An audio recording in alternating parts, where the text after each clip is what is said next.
Hey folks, this is Myron from the Tapped Out Wrestling Podcast Network. Tonight I am covering a bit of a controversy. I have with me JP Sims to address his side of what our correspondent Lewis has done. How you doing tonight, Mr. Sims? Doing well, man. Doing well, thanks. Hope you're not too angry with what's going on. No, I'm not too angry, man. It's I'm just tired of the Twitter rant, basically. But I'm definitely not angry about it. Oh well, because I mean, there were some pretty controversial accusations made by Mr. Carlin.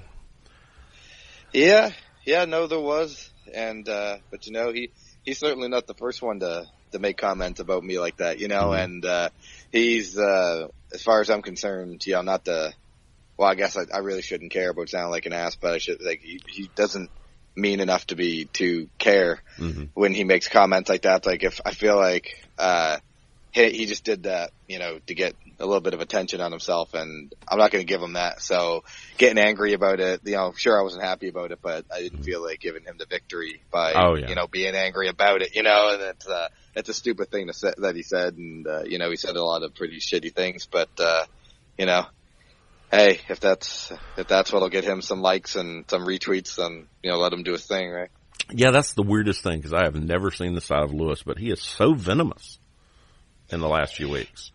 Yeah, man, and you know, I don't generally do you know, argue on social media. I don't really have time for that kind of stuff. You know, anybody that has me on social media, I generally tend, you know, I'll throw a comment back here and there. You know, I'm not going to say I don't do that, but like I don't generally sit on Facebook and beef. I think it's really funny when people just argue on social media kind of thing. So I generally don't. And, you know, if you look back on the tweets, I didn't even respond, you know, to a lot of the things that he said at first, because at first he was just like, whatever. But then he kept saying it, you know, he kept calling me an idiot, which was, you know, so dumb and redundant and uncreative. So I was just like, whatever, you know, I figure I'll say something. But then it was like every time I said one thing, you know, he'd say 3 or 4. So I was like, you know, maybe it's time that, you know, I finally do tell my side of the story, at least, you know, and whether people believe it or not, I'm going to at least tell people. And he doesn't have to believe it, but I know the truth. So, you know, I figure I might as well tell it. Well, that's good to hear, man, because I don't want anything going out that's untruth on our network, because it just it affects the whole network when Lewis rages like this. Right. No, absolutely. Have you, do you know where this started? I didn't initially, but I kind of figured it out and put the pieces together, you know, like I said, I thought we were good. Like we used to be buddies, and, you know, we used to talk a lot, and I was a guest on a show quite a few times, and, you know, and then we didn't talk as much, which was, you know, whatever, was what it was. And then like only tiny little bit of truth to what he was saying about how I knew a few promoters that he knew, and I'd spoken to a few, never agreed to any bookings, but talked to a few.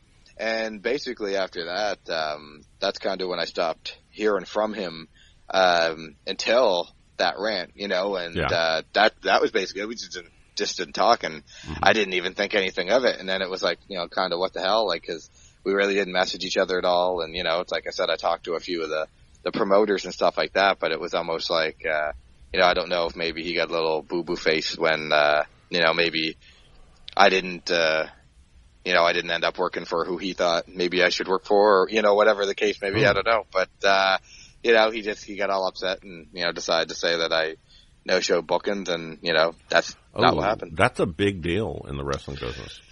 It is. Yeah, that is, you know, that, your word, you know, that means a lot in the wrestling business. And if you agree to a booking, you know, you show up, and if you don't show up, you get a lot of heat. And you're lucky if you get booked, in that promotion or territory when you do that kind of stuff, right? So when he says that kind of stuff, you know, it's stupid. Fortunate for me, they're not in my, current area. Not that it makes it any better, but it was one of those situations where, they obviously don't know how dumb he is, and they don't realize how, you know, how he likes to put everything online, and he likes to throw that stuff out. But like, at least these aren't people that I work with on a daily basis. So, you know, at least in that sense, when you look at the positive of the lies that he's telling, because I didn't know Joe, but like, at least that's not going to affect, you know, my bookings and what I'm doing right now currently, you know, like as much as that might be what he's trying to do. But, it's stupid, man. Definitely stupid. And see, I've known Lewis since the 3rd grade. Either you have just infuriated him somehow, or he's got some kind of infection. Yeah, man, I don't know what it is. It's it's different. It's definitely not what he's generally not like that, and generally a pretty chill guy. And but basically, what happened, and I'll get to the story. I might as well just kind of throw it out there because again, going back to the fact that he's generally not like this. We'd spoken, and I knew a few people that he knows, and we all got connections in the business, and he's not in the business, but I know people that he knows, and he's always putting over people on his Twitter and Instagram and stuff like that, and I see all that, and that's cool and stuff like that. I never had a problem with that. I never sat there and called him a mark like he calls me an idiot, even though that's kind of what he is. That's initially what he is, but I've seen a lot of him calling you an idiot repeatedly. Yeah, it's like, geez, get something new, man. That's it's uncreative to go on social media and call people stupid and just like call people out for their vocab. Like, who gives a shit? It's petty, but pay no heed to it. But, I knew a few guys, and, he said that, he suggested, maybe I get in contact with them about working for them. And I said, yeah, man, I'm always, I'm always up for talking to people and seeing what's going on. And, definitely in the wrestling business, you got to scratch and claw, and you got to take opportunities when they come, but you also got to, it's also got to be, you got to make money too. You got to make it worth your while, what you're doing, because you're putting a lot of sacrifice on the line when you're doing what you're doing, right? And, I like to, I'm willing to, always pay my dues, but, for me, there's got to be a return too. And, I said, I'm always willing to talk to them about it. I said, I don't know, we don't have a date set of ever working for. I never had a date set for working for anybody in particular, but I said, we could always talk about, potential dates, maybe in especially like the summertime areas when it's busier, some, and when the crowds are drawn, when they're bringing carloads in, right? Cause it's one of those things where if you're going to do that, it's got to, you want to bring a few people with you if you're going to come, or at least a person to, make it a little more, split the cost, everything else. And, so I said, sure, and I talked to a few of them, and we never talked, like I said, we never talked about actually setting any dates or goals when like that. We spoke, and, I sent my video packages and, and stuff like that. We spoke about, potential stuff, but we never actually said, hey, okay, cool, you're booked on, this, whatever date. It was just kind of, hey, cool. And, basically, that was, and when he did that, by the way, that was in the winter time when I'd gotten some of those connections from him, which is a slower time of the year, for wrestling bookings generally in the independent, depending on where you're at, where I know where I'm from, there's that 2-month period. There's generally December and January where there's not too many, maybe one or two, and a couple here and there. Slow down for entertainment. Exactly, and with the weather and stuff, it's hard to draw crowds as much like as good as you would. But anyway, so I talked to a few of them, but basically, we never, like I said, we never said anything, and we never really, we talked a little bit, but we never stayed in touch a lot, and. It wasn't to say that we weren't going to talk again. It was just, again, it was a slow time of the year, and they're doing their thing. I'm doing my thing. I'm not going to sit there and shoot the messages all the time and, just be like, hey, it's nice to check in every now and again, but, we'll talk when we talk. And, I don't know if he didn't like that or whatever, I don't know if he expected that I was just supposed to be like, hey, like your next show, I'll be there, but it's like, we all have our lives and our priorities, and I have other bookings and I have other things going on. So it's got to be, I've got to have, the time's got to be right for me too, and maybe he couldn't appreciate that. I don't know what the case may be, but I never had a falling out with any of the promoters, because again, like I said, I never agreed to work for them. So I never got no messages from any of these guys saying, hey, showed me. I never got nothing like that because it never happened, like I'd only had a few of the guys from the rosters on my Facebook anyway and stuff like that because I didn't know a lot of them anyway. So it was, I don't know, like he said that I made him look like an idiot, and it's like, well, I didn't make you look like an idiot at all. You made yourself look like an idiot when you went on Facebook and, Instagram, or sorry, not Instagram, Twitter. I keep saying Instagram. And, talking about all this bullshit, and basically it's like, that's not what it is. And he just feels the need to say I made him look like it. And I don't know why, because I don't know if maybe he's bugging these people so much that they're telling him to shut up, and maybe he's upset about that. So he's trying to put it on me. I have no idea what's going on with him, or, he's drinking some real good stuff. I had no idea he was getting involved in the booking business. Yeah, he's not. And that's the funny thing about it. You know what I mean? It's like he's not at all. And he had and it was just one of those things where it just kind of came up in conversation. So again, like you said, there's no reason for him to be acting like he's a booker when he's not. You know, it's like it's you saying, hey, you should talk to this person. It makes no reflection on you. What I do is what I do, and what they do is what they do. You know, and if you're just saying, hey, you should talk to somebody, you know, like I said, the whole wrestling business is about connections. You meet connections everywhere you go. You know that too. You know, like you meet a person at a show and they'll say, oh, hey, you know, you should get in contact with this person. And it's like, you don't go and blame the other person if it doesn't work out, or even if the person goes and works you know, a show for somebody because you told them they should, and that person's not welcome back. Again, that's not your fault. That's that person's fault. You know what I mean? Like at the end of the day, you know, this is an wrestling business, and they take, you know, word at face value, and it's like, you know, he doesn't have any of that, you know, and he's never booked any shows, and he's never certainly hasn't stepped in the ring. So it's just funny that he's going on ranting like that, and, you know, saying that I'm a liar and I don't, you know, got my stories. I'm not a liar. I never talked about anything until now. So how am I a liar? You know, so I was just like, I figured, hey, you know, I might as well at least explain a little bit about that, you know, and he's just, going Twitter wild. I don't know if, you know, if he's got a friend with one of my enemies or if he's, you know, buddying up with somebody. I don't know. But it's just, it's definitely funny because he was never like that. And I find some people in the wrestling business tend to do that anyway. They go from kind of being that cool, chill person. And again, sorry, he's not in the wrestling business, but you get my point. You know, a lot of them, they'll get into the wrestling business and they're kind of chill and they're kind of quieter kind of people. And then all of a sudden they develop this ego and all of a sudden they become big shots. And then they're keyboard warriors and all of a sudden they're arguing with people and they're liking negative, they're loving all the beefing and all the arguing that people doing on Facebook, you know, like that kind of stuff. And I don't know if maybe he's just doing that on Twitter to get some people some follows or what, but it's definitely weird. And like I was like, I'll do this. I want to get out and I want to talk about it, but I'm not going to keep arguing with them. No, on Twitter. It's not worth my time. This to bed because it's not going to help anyone. No, that's right. Yeah. It's not going to do any good for anybody, and I'm not biting on it. You know what I mean? Like I got no time for it. I got my own life, and I'm not going to sit there and argue. Like I said, he ain't the first person to say negative stuff about me. Won't be the last, but you know, I'm not bothered by it, you know, and I think that's what he's doing. He's just going to the most unoriginal thing that he can do, and that's just start burying me and trying to go to the things that he knows other people might rally with him on. Yeah. You know, cause that tends to happen a lot too, where, you know, people can't make their own decisions. So when one person has heat with somebody, let everybody else jump on it, makes you feel a little better, right? Yeah. It's like, I think he thinks that by saying that's an easy way to get other people to be like, yeah, see, I told you.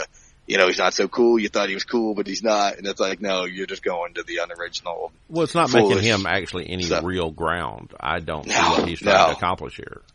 No, exactly. He's just an idiot guy that runs a show and thinks because he does a podcast, and no disrespect to anybody that does a podcast. I love them. Totally. And I love your show. You know what I mean? It's like, yeah, you know, but you know, but you know, that's all he is. He's just a guy that's a podcast. But now all of a sudden he thinks he's in the business, and you know, he's an absolute idiot. And he always says that about me, but you know, I guess he's the real idiot in the end because you know, I just told it like it is. It's the hurtful things he's been saying that bothered me the most. And I've been trying to follow just to see what's going on. And he has been really negative towards you and your product and what you're doing. And that's a tough thing to go after a man in his business like that. Yeah, it is. And you know, like I said, that's what they do, you know, like especially with me. I can't speak for everybody else, but I can speak for myself and say that, a lot of people that I've known and some of these people I'm even cool with now in the wrestling business, or in the business in general. But,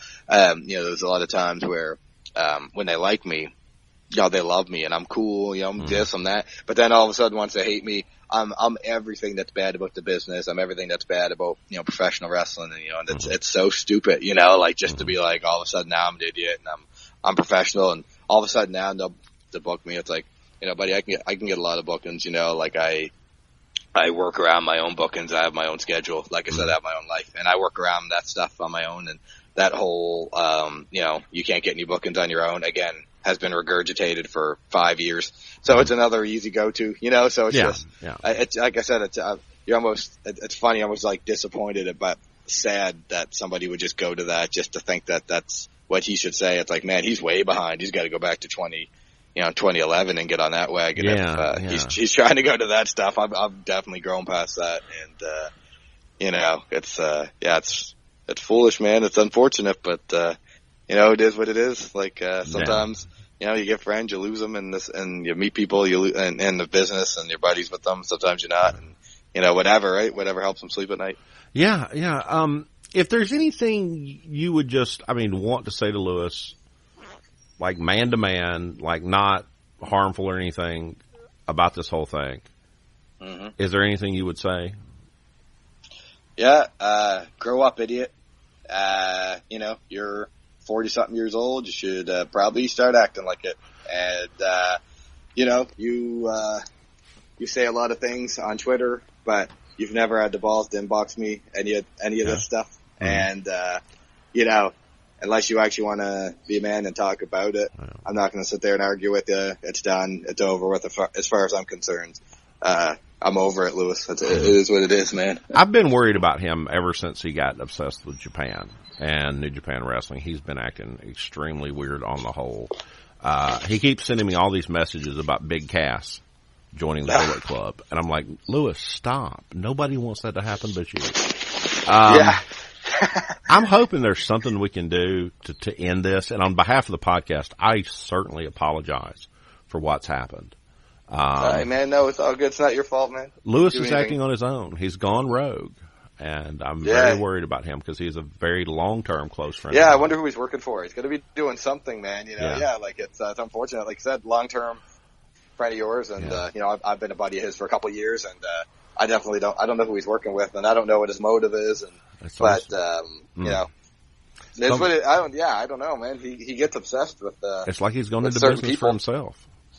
Oh, absolutely. His podcast gets, a lot of views, and unlike him, I'm not stupid enough to sit there and try to, make phony little cheesy insults. It's like, his podcast gets a good amount of views and stuff like that. And I guess maybe that made him think that he's something because he's gotten some people on his shows, but, he doesn't realize that, at the end of the day, like, he's just making a complete ass of himself, and the laugh is on him because, I've done what I've done in my career. That's spoken for itself, and he can't say the same thing. He can talk about a few podcasts, but I can talk about a lot more than that. But I'm not here to gloat about myself. Unfortunately, like him, I have better things to do. So, well, Mr. Sims, I really, really thank you for coming on and explaining this, and I am very sorry for any harm this might have caused you. Hey, man, no, anytime, man. I appreciate you having me on the show, and like I said, man, you didn't do nothing. It's all on him, man, and he chooses to go on Twitter and make all those remarks. You can't make them for him. It's all good, man. I was just glad to come on here and thank you. I'm glad you could clear the air. I'm very glad you could clear the air. Well, you have a lovely night. It feels good. And I really, like I said, I hope this doesn't affect your career in any way. But it's been a pleasure. No, it's not going to affect my career, man, at all. And thank you. And you have a good night as well. You too now. Thank you.